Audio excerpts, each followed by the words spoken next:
Okay, so today's episode of XenForo Insight, episode 4, is going to discuss community management. We have a guest with us today, or possibly two. We're going to be discussing moderation, content spam, abuse, conflict resolution, and more. Today we have Kier with XenForo. We have Will with Audentio. We have Mike with Audentio. We have Alex, who isn't in yet, I don't believe. We have Gemma with XenForo, and me with Audentio. Today, what we're planning on covering is some strategies. We're going to dive into moderation and the various types. We're going to discuss social media, the differences between small community moderation versus like Facebook type moderation. We're going to discuss handling spam. We're going to discuss conflict resolution and question and answer, which we do like when you submit those anytime you think of something. So feel free to submit them at any point. We will begin with moderation. So if you guys would like to discuss how to begin finding a moderator or administrator for your community. I guess it depends, on what stage of your journey you're in with your community as a whole. I think at this point, we're kind of assuming, you're either, considering XenForo, you're using XenForo, maybe you're using another platform, maybe you're using Facebook groups or what have you. And I think, it's at a high level, it's kind of a no-brainer, right? You want to find somebody who establishes themselves as, some type of thought leader in your space, at least to some degree. A good moderator or admin or just anybody, it's got to be someone you can trust as a whole, because as we're going to talk about today, there's a wide variety of situations that can come up in community management and moderation as a whole. And I think when you find when you have your community and you have different events going on, and there's different threads and content that comes into play, there you always want to have someone you can rely on, to who kind of understands your space, understands your ideals, understands what you want to allow and don't want to allow. And so what there's a lot of things you can consider. Like, first of all, whoever you pick should be an active member of the community. First, you probably shouldn't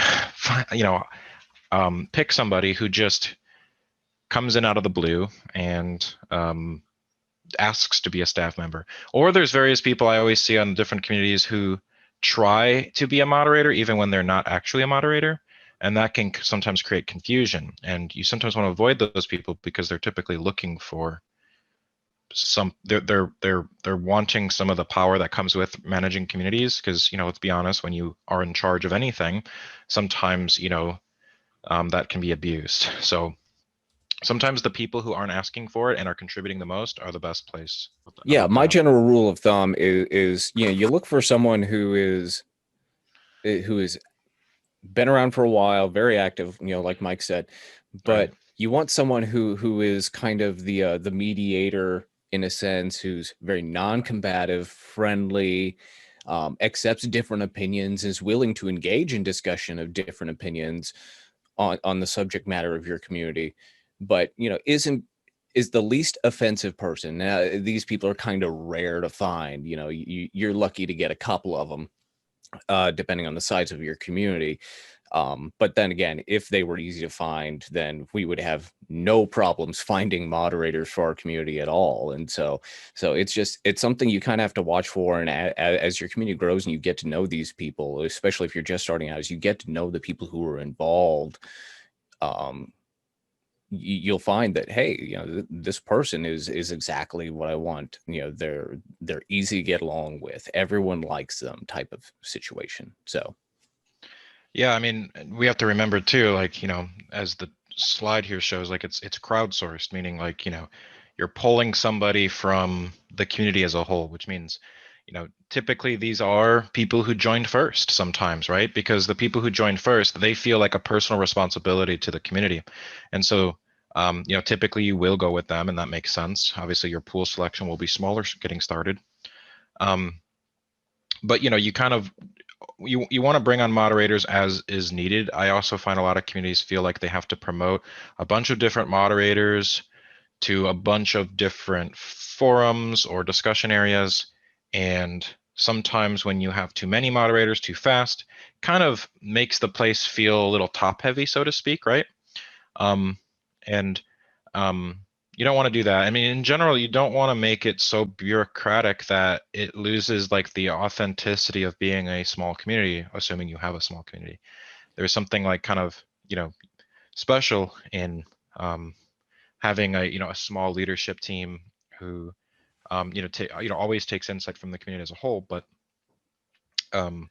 there's got to as be well as some saying, sort of magic ratio between visitors and staff, I think, because I've been to some communities where there's 10 members and 9 of them are moderators, and that Right. never works. That doesn't encourage any kind of participation, and it just looks like everything's already very insular, and no one wants to go and join that community, because who wants to be the only user Right. who's not a moderator?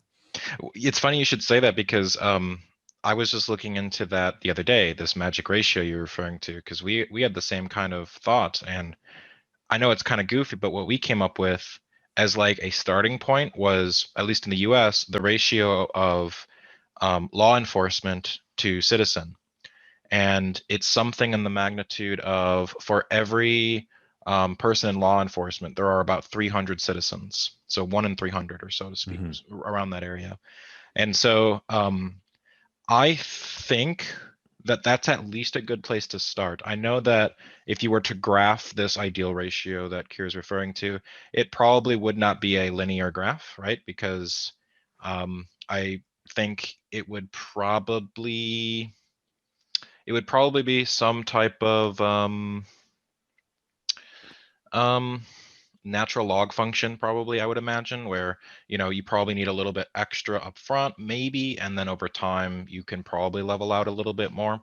But it is an interesting idea. But as Kier said, yeah, there are a lot of communities out there that have too many, and you want to make sure that the regular, like I call them community leaders, they're not really official staff members so much, but they're people who kind of, like, them, like, they post the most, they're the most engaged, they sign on the most. Sometimes if you give them some type of power, a lot of that good stuff that they do goes away. I should point out at the same time, having spoken about the magic ratio, there is no one ratio that fits every community, because it really depends on your demographic. If you're running, say, a gaming forum where the majority of your visitors are sort of sub 25-year-old males, they're going to be causing a load more trouble than an aviation forum that's populated by war vets, for example. Who just want to talk about their lovely planes. So you need to bear in mind what your content is before you decide how heavily you're going to staff the thing. Right, and then that also ties into if you look at like a community dedicated to a product support, especially if you are the creator of that product, you may, and we'll talk about this later on, you may have like your dedicated staff for your product, for your company, who's also operating as moderators. And with a support community, you're typically not going to see as much regular interaction. It's going to be a lot of people asking questions and people answering them. You want to make sure you have plenty of people who are experienced and knowledgeable enough on your own team to be able to do the QA and things like that. It's an interesting point, Will, because there are a few communities I belong to where, it's, as you said, it's a company who's running a community as their kind of customer support offering, and on several of them, there are community members who are staff who are the most knowledgeable, most helpful people, but they have no clue whatsoever about community management, and they come across as total fascists. And I think that sometimes it's important to distinguish between people who are there to offer content and to answer questions, and people who are there to police the membership, because they're not the same job. Well, it's interesting you should say that, because yeah, I mean, that power dynamic. I mean, when I was a kid, I used to spend a lot of time on different fantasy novel sites, And like these people were held to such a high level of respect, and they just lavished in the control they had. And particularly if you're a community manager or moderator for a community that has children in it or something, it's something you want to be very cautious about for obvious reasons. So certain members of the community will want that level of power because they feel like they have decision making power over others, even if it's just deleting posts and such. So my biggest advice is whenever you bring somebody on, you almost want to moderate your moderators, just at least for a brief point. Now, obviously, you want to trust your staff, of course, but make sure that depending on your industry, you are being very thoughtful of, the power dynamic that's at play. I mean, it's an interesting parallel to draw between, just real communities, people in power in real physical municipalities and such, and online platforms. And there are definite parallels to that depending on the size of the community and if there's money involved, and if there's like I said, there's an interesting dynamic there. Yeah, a lot of times people feel like the leaders of their community almost have like a celebrity status, so sometimes that can become abused just by becoming part of that themselves. Definitely. Yep, good point. Should we discuss some staff-based moderation next? Yeah, we can. I mean, I think the main difference here is when you make the decision to hire somebody. And I know that seems weird because like part of the heart and soul of online platforms has always been volunteer based, right? And the vast majority of your moderators should indeed be volunteer based. Obviously, you want to incentivize those moderators to stay active who aren't paid, right? You need to make sure that they feel valued, make sure there are meetings scheduled with them so they feel like they have somebody to talk to and maybe complain to. A lot of communities we work with don't meet with their moderators, and so it becomes a problem. So don't forget that you still have to incentivize your crowd-based, volunteer-based moderators. But when it goes to, if you decide that you're at the stage where you need expert moderators, that's a decision that I think a lot of people don't take too seriously because they think that everything should be volunteer-based. And I wanted to highlight that, I mean, think of any support site or support service. I mean, those are hired members and they're paid to respond as quickly as possible to make sure that there is always activity going on and content. And you can be a little bit more demanding, obviously, if you're paying them, a moderator or even just a community manager specifically to help out around the platform. So when you want to hire somebody, you want to do all the same things you were doing with your normal moderators, with your and again, generally the size of your community, you may only need one paid community manager or moderator. And particularly if you are a service-based community, right, where you are selling something or people are hiring you for something, selling some product, whatever that might be, having a community manager or moderator who is paid can definitely bridge the gap between the volunteers and I guess the paid staff or just them. So something to definitely consider. And they can run contests, they can run events, they can help with streaming, they can make sure that the response time to spam reports is increased.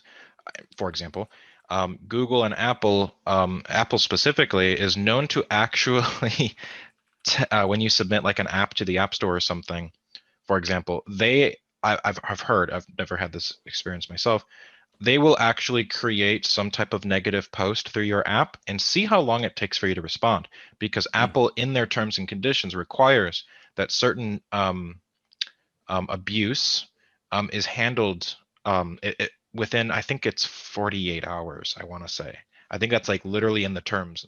Correct me if I'm wrong, somebody. But sometimes having somebody on staff can make sure that like quote unquote SLA agreement or whatever, I guess, that you're kind of unofficially or officially having with Apple is specifically met. So again, depending on your scale and your needs, it's always worth considering somebody who's hired. And I always recommend you start with your volunteer moderators, right? They're probably the best pool to go with. I did also want to talk about like protecting the volunteer moderators, just because a lot of times when you are combating spam, sometimes you can fall victim to the people creating that spam. So you need to really create like clear guidelines saying that that will not be tolerated, clear punishments for violations, and also just give them the option to be maybe anonymous moderators so that they don't have to give away who they actually are. Yeah, it's a good absolutely. point.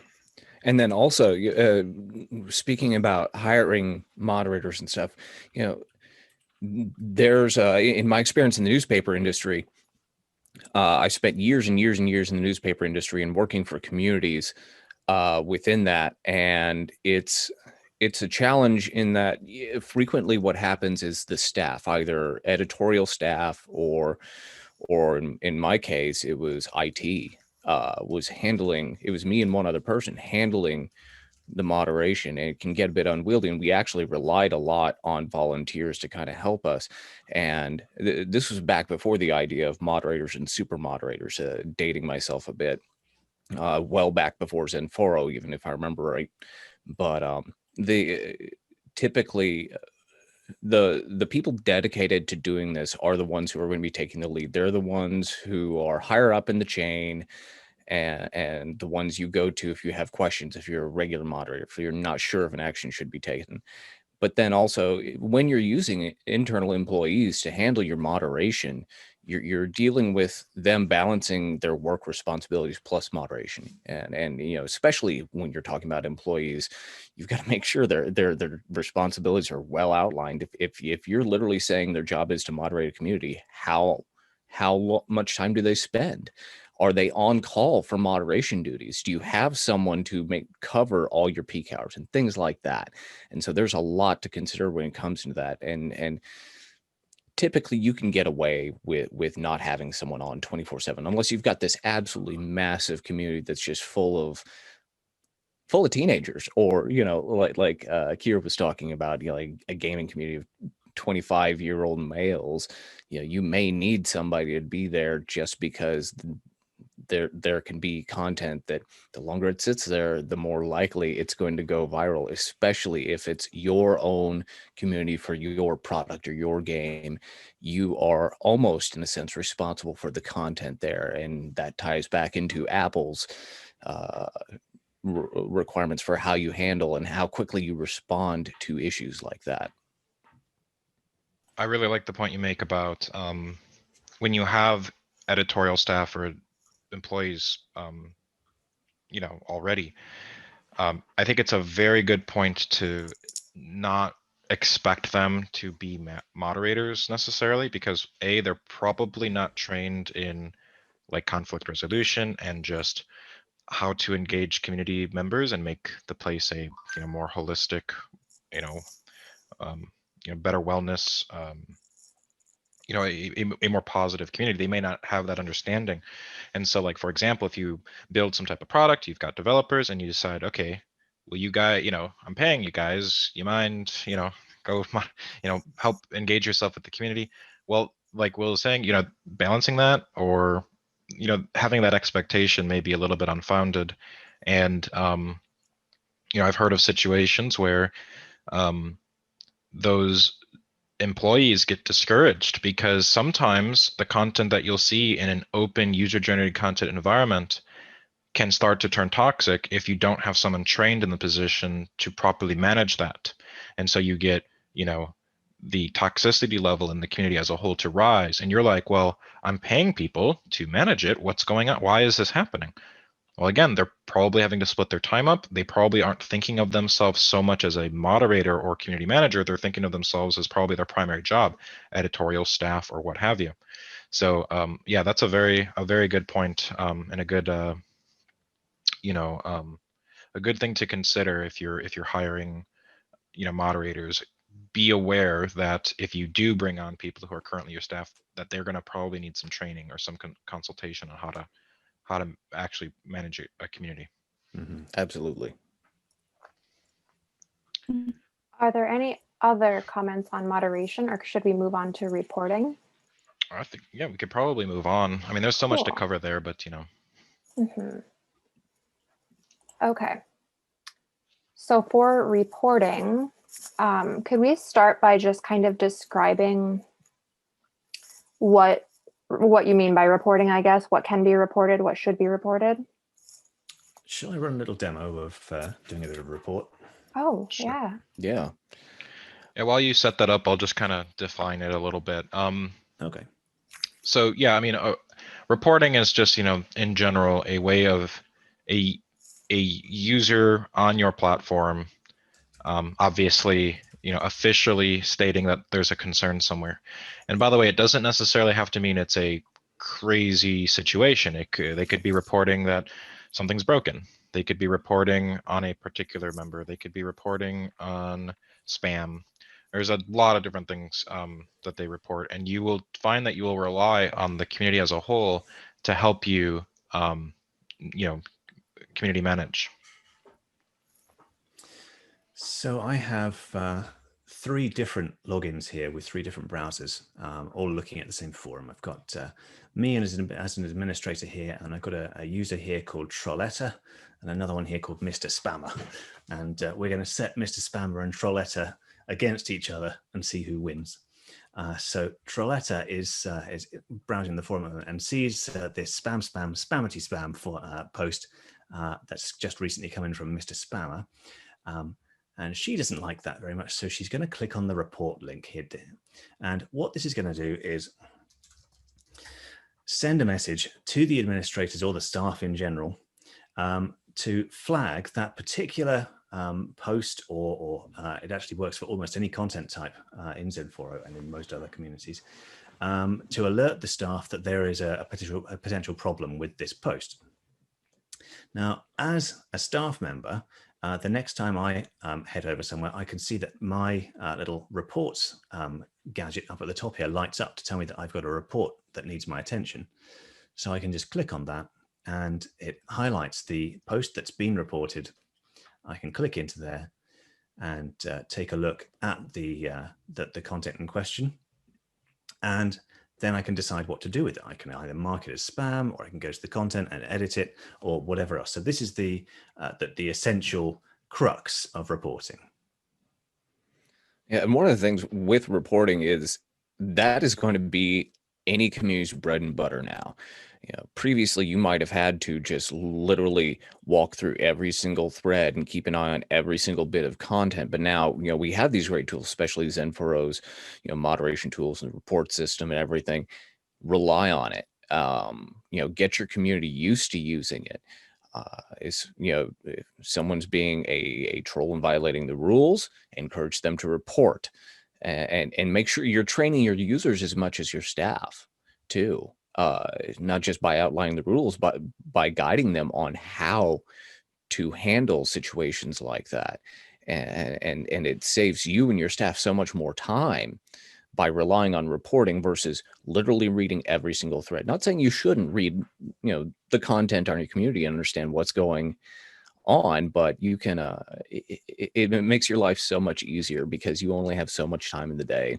And if you've got a really active community, going through everything is just, you know, it's an exercise in futility. You also need to have really clear guidelines for what should be reported or how users can report, because although it's really good to decrease the workload of a moderator, it can also be super easily abused if someone is like targeting another user and trying to get their content deleted.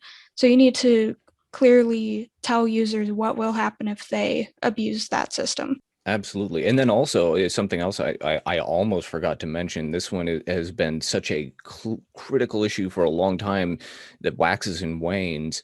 And we saw it here recently in the US with to edit or not to edit. It's just whether you are going to edit content that could be valuable, but just has like oh, they tried to get past your profanity filter and succeeded. Generally speaking, first off, I'm not a lawyer, so do not take this as legal advice at all.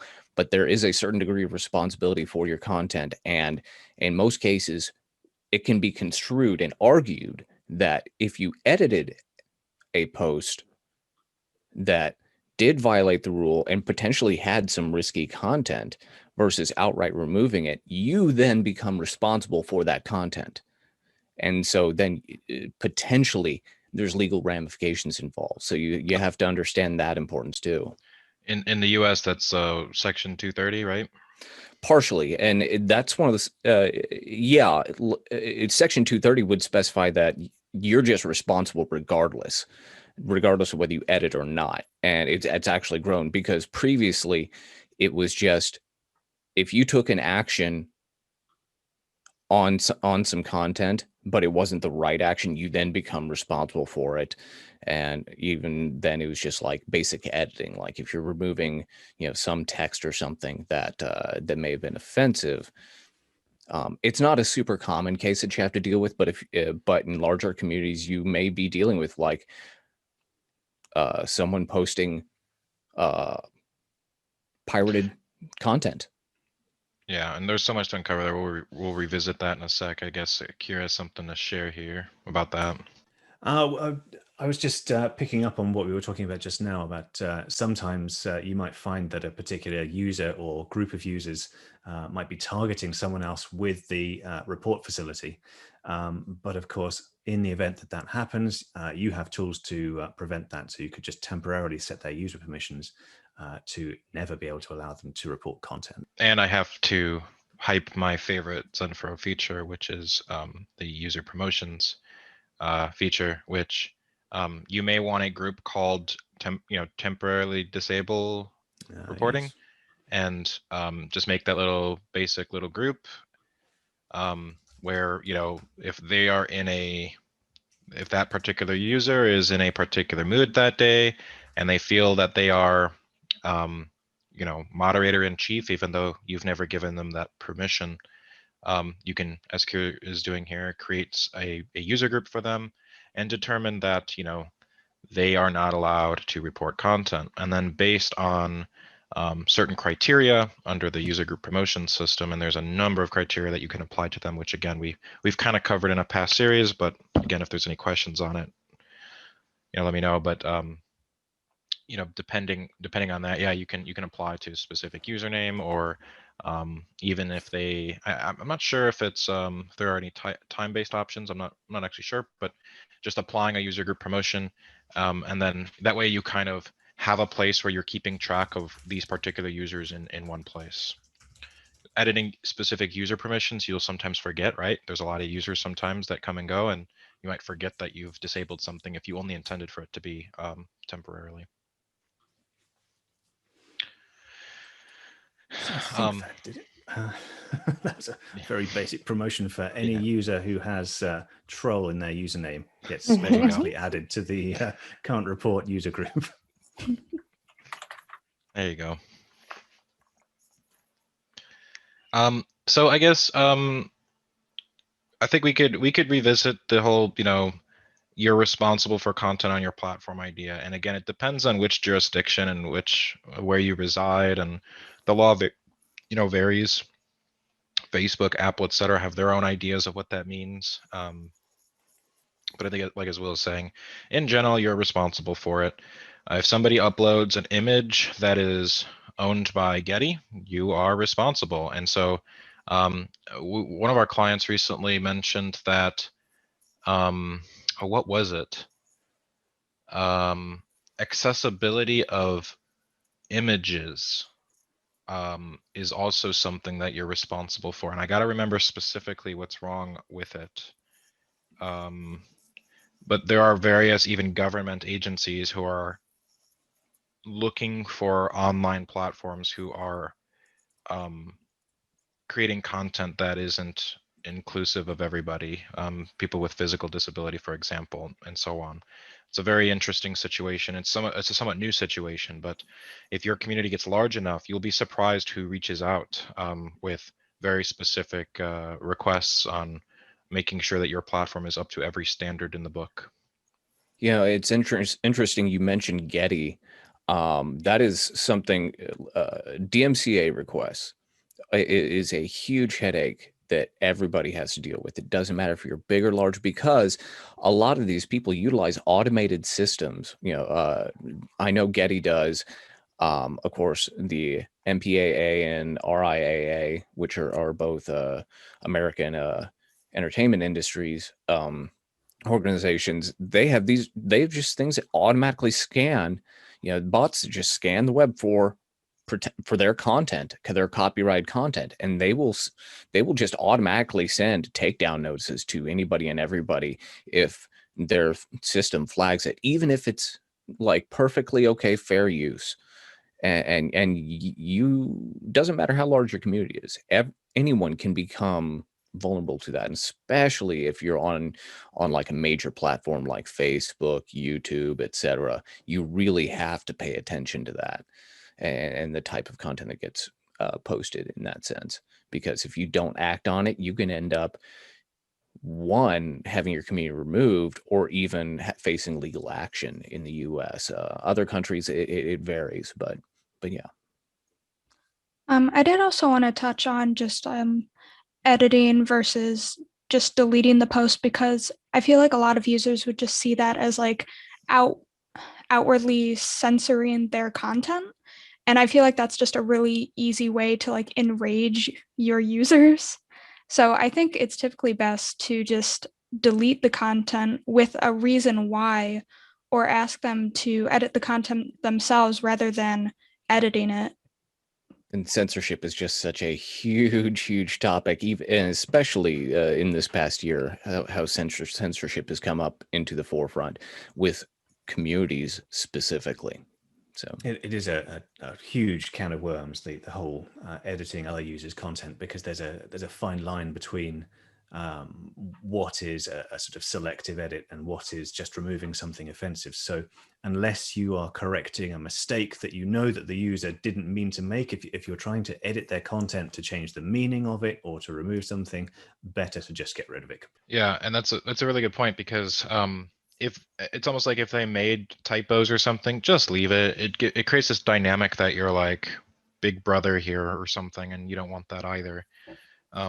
By the way, I did, just to go back, I know not to get us off track, but that that government organization, it's the ADA, contacted one of our clients, and if you don't have alt text on images, apparently that's a compliance issue. So I know there's things that software can handle, and there's things software can't handle, and there's things that you can moderate and not moderate, but it just goes to show how very detailed certain government organizations can be if you are breaking any compliance whatsoever. And so better play it safe and make sure you have a strong moderation team in general to look out for some of these details. Yeah, accessibility itself is just such a huge, it's another can of worms, especially on the web, and it just keeps growing and growing and growing. So I will avoid saying my piece on that, because I can talk for hours on accessibility. And we plan to have you talk for hours when we run our accessibility episode at some point in the near future. We do have a question, kind of scooting back a tiny bit. Someone asked back to moderation. I'm not sure I get it. So is it good to hire people that are willing to moderate, or just choose them based on their activity? I would say if you can get people from your existing community who will fit as volunteer moderators, use that. They're going to, you could technically hire someone. If it's getting to the point where you just can't find people in your community who are experts, and you need to hire someone, you can, but it's so much better and easier for everybody involved to draw from your existing community, because they're going to already be familiar with how it works. And I mean, look at it this way. When you have a moderation and administrative team, in general, your community management team as a collective, they kind of set the tone, you and them as a collective, you and your people.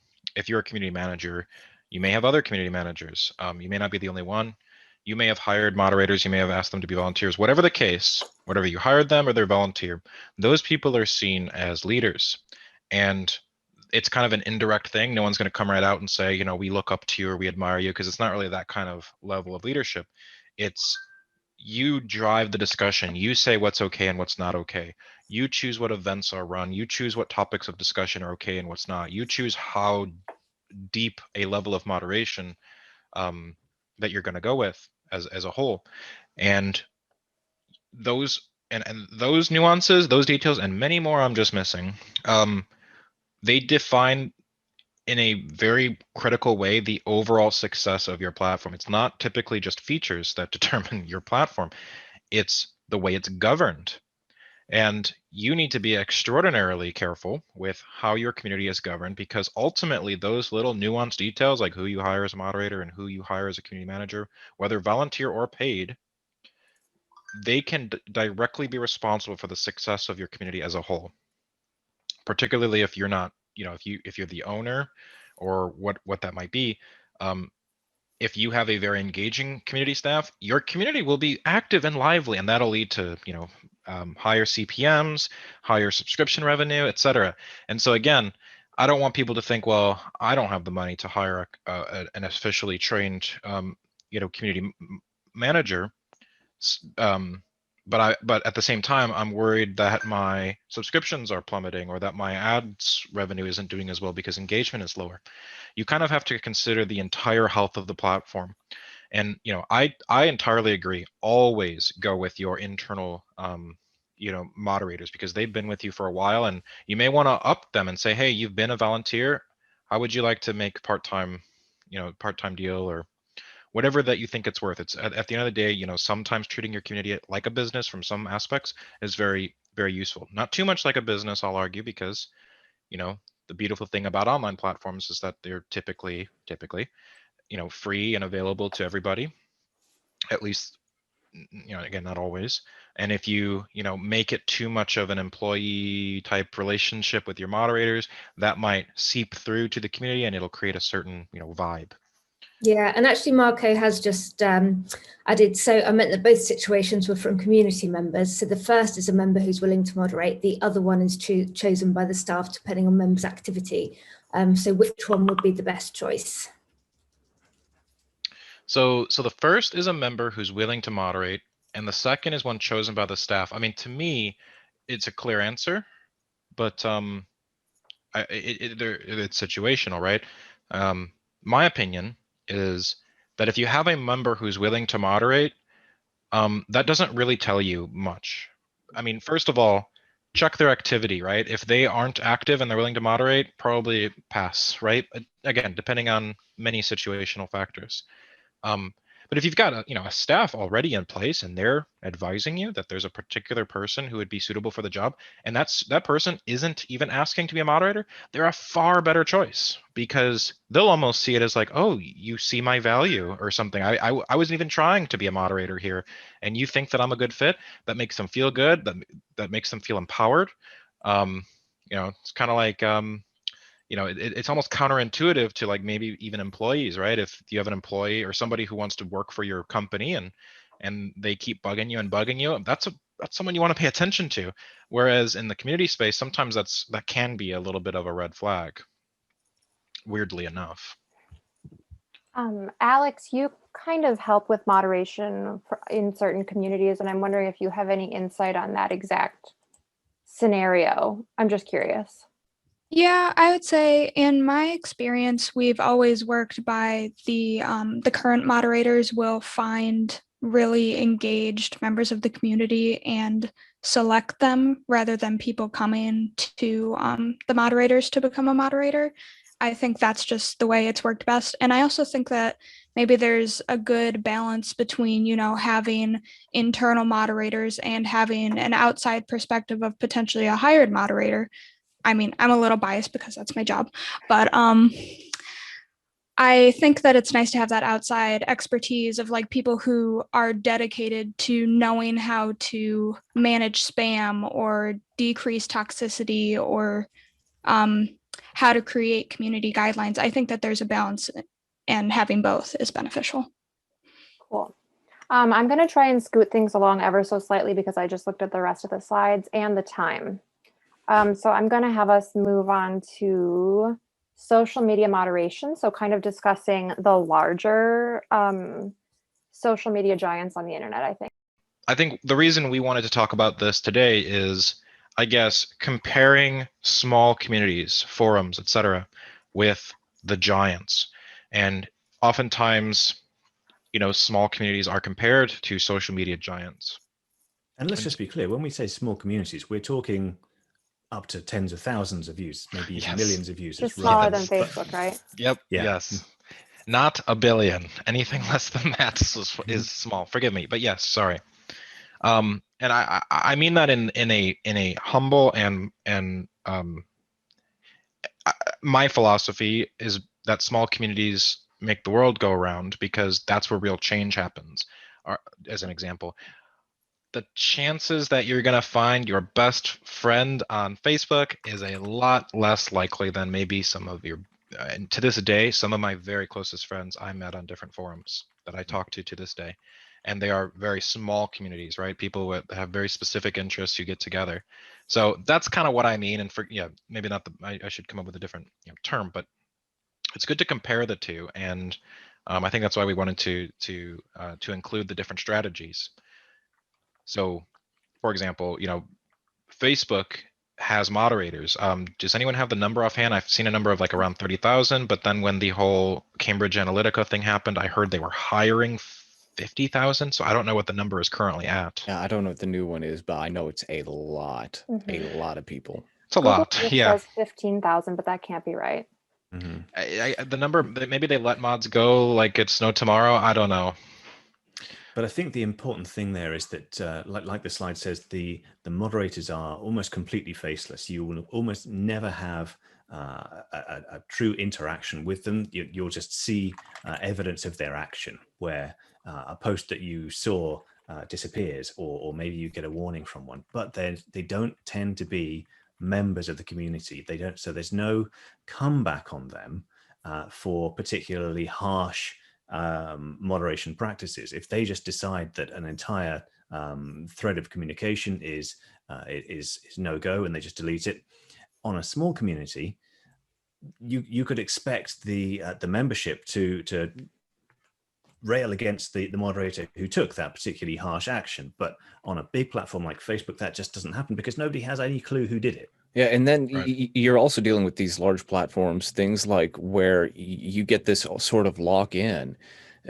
Sure, you could set up a Facebook group and do your things there, or you could do some stuff through Google and Google Groups and everything else, and YouTube, and get really deeply tied in. And then you've got the issue like a game developer who lost access to everything because Google decided he like there was something wrong with him and his account and decided to shut down his entire account. And he lost access to everything, his email, his YouTube channel, a lot of aspects of his platform that he was relying on with Google. And that's one of those great benefits of having a small community hosted platform, self-hosted platform, versus utilizing those large faceless organizations, because those large faceless organizations will shut you down for any reason at all. And they don't even have to have a reason. They can just do it. Censorship is, freedom of speech doesn't mean you can shout fire into a crowded room. And private organizations themselves don't even have to adhere to like the whole idea of freedom of speech. It's their house. You can say what they want to say in it. And when you're talking about these large platforms, it's a pretty big house that they control. So and they're so big that it doesn't really matter how big you are. You're still very small fry compared to them. You have absolutely no sway in the appeal process if they do something that damages you whatsoever. Right, and what comes to mind is the Twitch platform. And by the way, there's a lot of social platforms out there these days, right? I mean, that probably have I guess quote unquote social media status or whatever. Because in my mind, forums are a form of social media. Online communities in general are a form of it. But when we refer to social media, we really mean the giants. Facebook, YouTube, I guess now Clubhouse, right? Discord, Twitch. the various blogging type platforms. There's many of them out there, Twitter, and like I was curious saying, you are insignificant to them no matter how big your community is, and if something happens in your space, they could just wipe your community out there. And that's part of the reason why a lot of people prefer and lean on hosting their own or going with a provider who is, I guess, smaller in many ways, because you don't have as much compliance issues as somebody like Facebook. Facebook, just to defend them somehow for some reason for a second, they have a lot more eyes on them. They have a lot of government peering into what they're doing. And for some reason, and it's not just Facebook's fault, it's the public, because I suppose the public should have some say in this as a whole.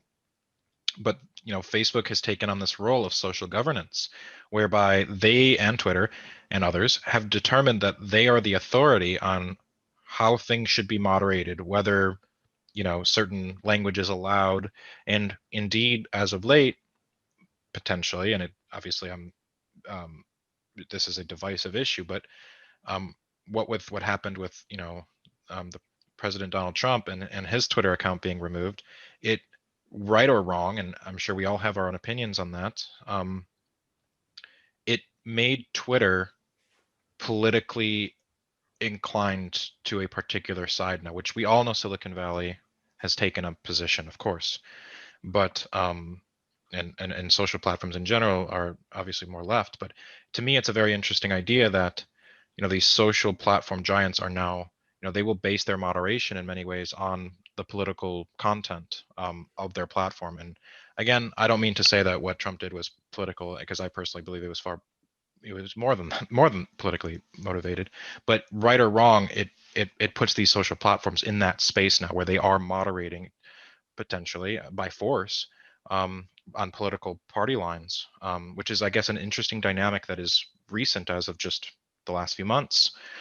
And so, I think, like I said, in defense of these social media platforms, whether they banned Trump or not banned Trump, it was going to be bad either way for them. There really was no way for them to win, and in my opinion. But at the same time, I think as a society, as an international society, we should determine social governance, not social platforms in general. An interesting point that comes out of that is the fact that Facebook and Twitter have no essential topic. They Right. are just everything, and so their moderation staff, as far as I understand it, are simply looking for, is something offensive, is it not? But they don't look at any kind of, does the content have any merit as far as the topic that it's actually discussing. Whereas your community moderators, who are part of your local online community, are likely to be relatively expert in the subject matter, but by virtue of having been a member of the community. So they're going to have a far greater insight into the meaning behind someone's content and whether or not it should be interpreted as offensive or unacceptable. It's interesting you bring that up. It's come to a real head over the past few years in the firearm world, where Google and YouTube have seriously just like cracked down on firearm content in general. Doesn't matter if it's literally like anything that would be considered offensive or things like inciting attack, inciting violence, and things like that, and people producing content related to firearms, whether they're reviews, guides, things like that, they have to tread very, very, very lightly, just because YouTube's content moderation has to apply such a broad brush in general, because they are not experts in the field, as opposed to a smaller community dedicated to it would be like, okay, yeah, that's fine. Right. That's no big deal. They're trying to moderate things that have, I guess, that have polarized humanity for many decades, at least, right? Some of these controversial topics in many ways. And like, we will all have our opinions. Some opinions we think are just obviously wrong and they should moderate them. And, I agree with some of those decisions, but ultimately the fundamental premise is flawed. Why are we allowing giant social media platforms to moderate all social interactions with each other and all of these very controversial topics?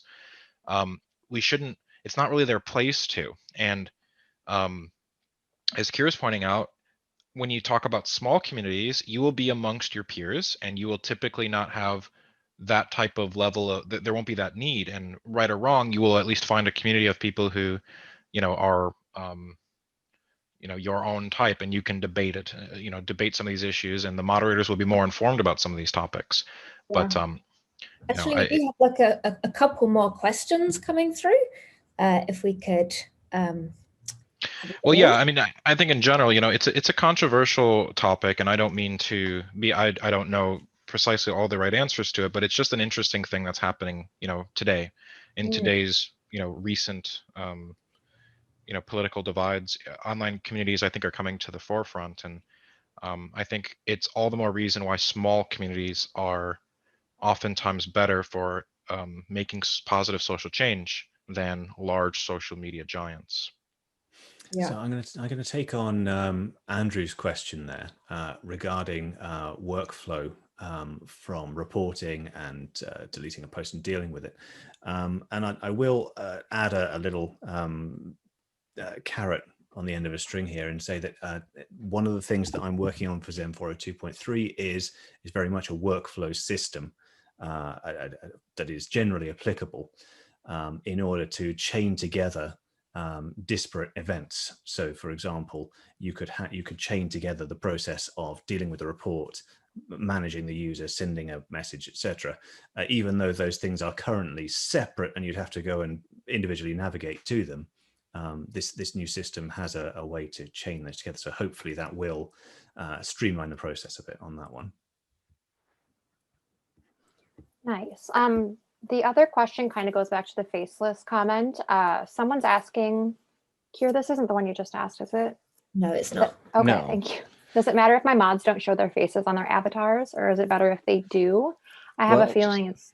Yeah, that is, I've, back to the newspaper industry, managing an online community for a local community. In that case, it may seem counterintuitive, but no.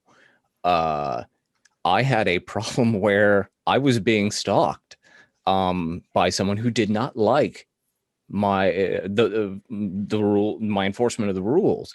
I literally got followed and photographed and everything, and so it's all about your community. And do you want people to represent their physical face, where it's like you might know them locally and stuff, and it's friendly, or I don't know. It's a difficult discussion to have, really, and I think it's very specific to your community. I mean, I would just say let the individual decide. Whenever you put your full name out there, I've had people look me up too. It's just, it happens. And if you're not comfortable with that, then yeah, avoid it. But I think, that's part of the beauty of small communities, is that you want to know them. And I think it's a deeper question of, should certain topics be anonymous or should you have your public name out there, or should you have an anonymous username?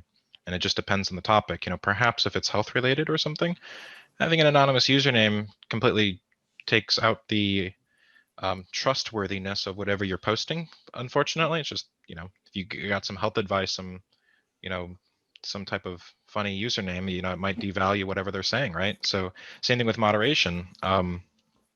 It may make the community feel a little bit more dark, and I mean, I think the main divide is essentially along corporate lines. Corporations typically will have their staff members have usernames, and if you're a smaller space, just for the protection of your moderators, I think having them use, anonymous usernames and using whatever photo they feel for their avatar is perfectly acceptable.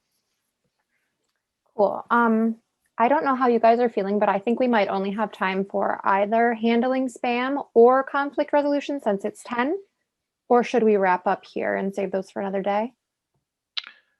I guess let's look at the slides, because I'm kind of curious what we put on there. Sure. I guess I have it up here somewhere, but so we have a spam demo with the handling spam topic, or conflict resolution, banning, warning, discouraging. I'll ask Gemma or Kier, do you guys have a preference if we keep going, or should we wrap it up and do a different topic some other day on these? I think the discussion's kind of flowing, so we could just roll with that for a while, Yeah, and I'm- then come back to And with to- banning, I believe that was talked about in a previous, well, at least an user extent. discouragement was talked about in a previous webinar too. And so, hey, that's your encouragement. Go check out the previous webinar recordings. Sure. So yeah, I guess let's keep rolling through, Megan, if that's cool. Sure, Where were we? Handling spam is up next. Okay. And just one final point on like the whole social media thing. I hope I didn't make the presentation too like politically dividing or anything, but I just want people to remember that small communities are, I guess that's where you have that leg up. And I hope that, and the trend that I'm seeing is that maybe people will recognize that social media giants are fighting an uphill battle, and the era of smaller communities, not social media giants, is coming back. And that's what I'm hoping for, at least, because smaller groups of people can manage themselves a lot easier than some of these social media giants can, in my opinion, at least, for better or worse. I agree. So for the first bit, recognizing and handling spam, someone like me, I wouldn't necessarily know how to even begin recognizing spam. So if that could be explained to people like me. Well, there's a number of different strategies for handling spam, and they get divided into handling spam before it reaches your forum, and handling spam after it has been posted. So for the first step is the first and best approach is always to stop spam being posted on your forum in the first place. And there are various strategies that you can apply for that. One of the most draconian would be to moderate all new memberships. Although something we've talked about in a previous episode is constraining newly registered members to only be able to post in certain forums rather than letting them loose on some of your more prized content. Get them to introduce themselves and generally become a member of the community before you let them loose on the stuff that maybe you've got Google indexing, for example. But once a user is registered or is going through the registration process, and you're not going through the manual approval process, there are a number of different systems that you can use to prevent spammers from getting registered. And some of those are set up in the XenForo options, which we talked about in, I think it was the first episode. And we talked about things like Akismet and Stop Forum Spam, Project Honeypot. All of those things are worth going through, getting the API keys and setting them up properly so that you can do the best possible job with the automated tools that XenForo makes available to prevent that spam from reaching your forum in the first place. And most of them are really very good. And a combination of them is fairly formidable. I know on some of the client sites we will moderate the first 5 posts that a user makes, and that can be vary based on the amount of users that the site has or the level of toxicity. But this is a good way to make sure that they're not a bot, because they could register just fine, but then start posting spam content like immediately. So we just need, or they could be an actual user and could just be, have a affiliate link that they want to post or some sort of content that they're promoting. So they could just be like a drive-by user dropping their link and leaving. So we want to make sure that we take care of that really quickly. And usually they'll do it within the first 5 posts. Especially because these like quote unquote bots are oftentimes like humans that are they actually will come back to the site and post. I'm always curious to see what type of like management software spammers use. I bet you it's probably a business in certain places, right? Where, like Alex is saying, you got to share this affiliate link. And so different communities have different rules. So if you abide by the rules and pretend you're a real member, and then you come back 10 days later, or I've seen 30 days later, that's when they start posting spam. It's just crazy. And it's very difficult to avoid that, but that's why, moderating a user up until a certain point, until you can confirm they are an actual they're an actual user, will at least save you some headache. But again, that it depends on how many moderators you have, whether you have a dedicated community manager, and how many users and how much people post and all kinds of factors. But it's a good point. It's worth noting that the spammers are sophisticated these days. I mean, there's software like XRumor out there, which is, I don't know if anyone's come across it, but it is software that is specifically designed solely for the purpose of breaking through forum security and posting rubbish all over it. It's XRumur, and it's a bane of my existence. But and even then, like even just with the manual posters, there's software out there designed to help you rewrite content to defeat automated spam systems, and that actually divulged from SEO, kind of gray hat, black hat SEO tools that were designed to get you to like rewrite your content where you could create a bunch of content targeting a keyword, get it out everywhere, and not get a duplicate content warning. And have it still show up as unique and just driving traffic to your site through search engine rankings. Woody has just noted that on his community, he's seen users registering with a US IP, and then after they kind of get trusted, then they start using their genuine Nigerian or whatever IP. IP-based restrictions are useful in the short term. So, for example, we had an instance where we seemed to be getting a DDoS attack from the entirety of Saudi Arabia at one point.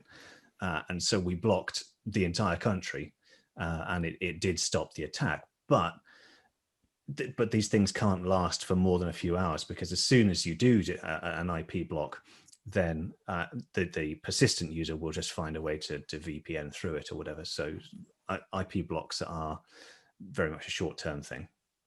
Oh, yeah. And also kind of touch on this, it was touched on a little bit, the idea of self-promotion and things like that. There's nothing wrong with users sharing their own work, and especially, like, take the example of a photography community. You want people to share their work, and you have to kind of figure out, where do I want to draw the line? Do I want to allow, like, them to post links to purchase prints? If so, do I want to create a dedicated space for that to share stuff available for sale? And then with photography, you got people creating Lightroom and Photoshop presets and extensions and things like that. You want them to be able to share because it is useful, it's valuable to the community, but then they are also profiting on it. And so you kind of have to figure out, like, what you're going to allow. And even that's, once again, where those user promotions come in. You let the people who've been around for a while, have very positive interactions, gain access to that ability through, like, a dedicated subform or something like that. Yeah. Well, did anyone see the question?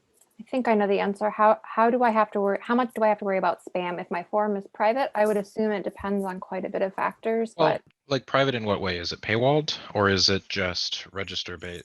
If it's just register, then I suppose you have to worry about it just as much as any. But I mean, one of the best ways to avoid spam into a particular area is to paywall it with a financial request of some kind of subscription. So private forums that are behind, some type of subscription paywall, I don't think they have spam at all for the most part, other than users who are trying to cause trouble, which I wouldn't necessarily call spam. But if it's just, oh, good. Spammers always want something, and generally speaking, the reason that they want to post on your forums is so that their content will get indexed by search engines and will get surfaced all over the world, and they can hijack the reputation of your forum in order to forward their agenda or their products or whatever it is that they're trying to do. If your forum is private insofar as you don't expose your content to search engines, there's very little point in spammers targeting you. So you would probably find that there's not an awful lot of activity going on there. But like Mike said, there's a difference between sort of commercial spam, where people are posting Viagra pills, as opposed to the troublemaking forums who just want to see the world burn, and those will be a problem wherever you are. And with commercial spam, it's not just limited to them trying to sell something. Something that has come about fairly recently, actually come to the limelight, I should say, is if you look at Amazon product reviews. Product reviews are a huge industry. You saw it a lot with hosting, but in particular, where there would be these automated, like such and such host is the best, and they're just fake websites set up to promote this hosting.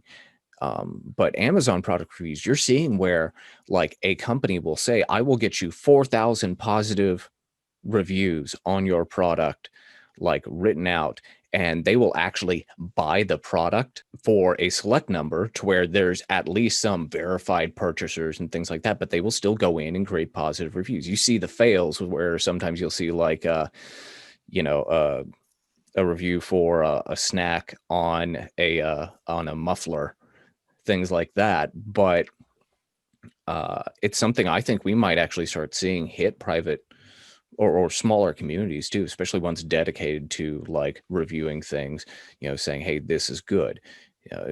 Having a review subforum where users review certain things is absolutely super common. And it's only a matter of time, in my opinion, for when we'll start seeing dedicated review spam targeting XenForo communities, vBulletin communities, etc. Because I think we can always, there's so much to cover in moderation that Absolutely. I think and this, just to be specific about this, automated versus manual bans and warning and discouraging. We did, as Will mentioned, talk about this in a previous episode, but there's definitely more you can cover. But I think it's just interesting about how automated bans are happening through, the big sites, and how they're even incorrectly getting banned. Like my example here was, there was a chess channel, who talks about, he had a million followers. His channel was wiped because moderation is trying to be neural net based, and YouTube has the Perspective API, and there's other APIs out there that try to determine if something is spam or abusive or hateful or whatever. And it's a good initiative fundamentally. I agree with it. But sometimes they get it wrong. And chess, which talks about white and black pieces, was banned and channel deleted. He was able to get it back, thankfully. But it just shows there are some pitfalls, of course, with automated bans, that neural networks are just, they will improve over time, of course, but they're not an end-all solution. You will still always need a human set of eyes for the foreseeable future.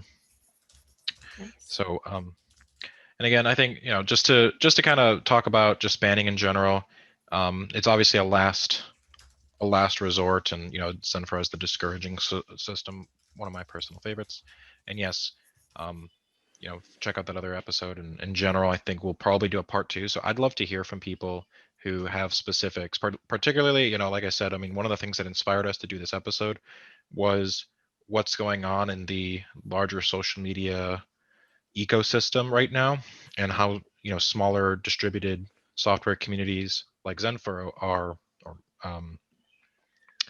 I think they have certain advantages in some ways, in a lot of ways, really.